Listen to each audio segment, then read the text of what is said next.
Welcome to the Occupational Safety Leadership Podcast, episode number 82. In this one, we're going to talk about respirable particle size. Um, Lungs are a fantastic invention, of course. They're part of the whole gas exchange system, oxygen, and of course, then it gets rid of the carbon dioxide and other things that our body is making as we're breathing and exercising and just everyday life. So we're just going to sit down and talk about what we can breathe in and what we can't breathe in then. So let's just dive right into it. So the lungs have a massive surface area and they filter out the larger particles, but those nanoparticles are going to get through. That respirable range is less than 10 microns. And that doesn't mean everything at 10 microns is getting through. So at about 4% microns, I'm sorry, at about 4 microns, about 50% of the particles can be deposited in the lungs. The rest are never settle and then they're exhaled. Well, part of it, of course, is there's the gas exchange system. And as these pollutants get into our gas, of course, it can then be sent to the blood, and the blood, of course, can then deposit these things in various parts of our body. They can end up in the body's filters, other parts of the lungs, of course. And when you think about the liver, the kidney, it can also go across the blood-brain barrier. And sometimes it doesn't do anything but stay inside the blood, of course. It is then grabbed by the liver, kidneys, and all that, your body's filters, and then they're sent out then. Um, but obviously, the scary part is you can't see these things. So you don't know if you're breathing in oxygen or you're breathing in other pollutants. The human nose is not very good at determining if something is hazardous or not hazardous then. So let's just kind of sit down. We'll talk about the sizes that can enter because what we're talking about are things that we can't even see at this point. So let's try and put it into a little bit of perspective. So when we think about the respirable particle size then at 10 microns, which you get about half will go into a human hair is 70 microns in going across the width of it then. So when we sit down and break it down, 10 of course is really small compared to 70. And then when we think about the airborne dust that we can see, and we can kind of see that as we're kind of sitting very still, the light hits it just right. That's typically about 30.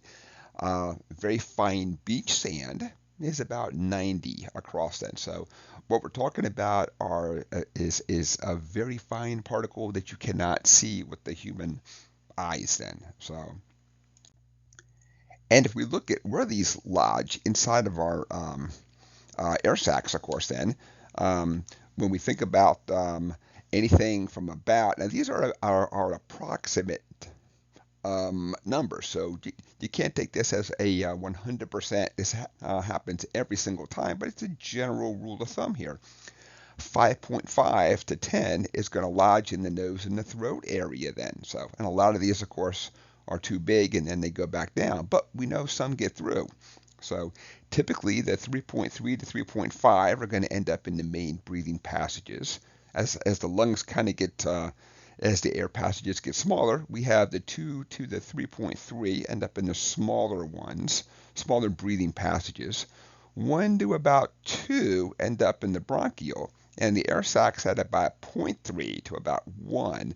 So this is kind of when we talk about PM10, particulate matter 10. So I was talking about 10 microns then. As you can see, the obviously smaller it gets, the farther it goes into your lungs, the easier it is to then be sent to the bloodstream, and from the bloodstream, of course, throughout the body.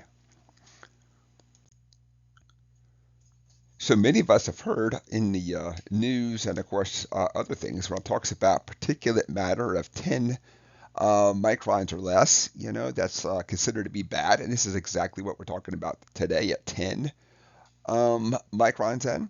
So, and many of us have heard about warnings for air quality at the PM 2.5 at that level.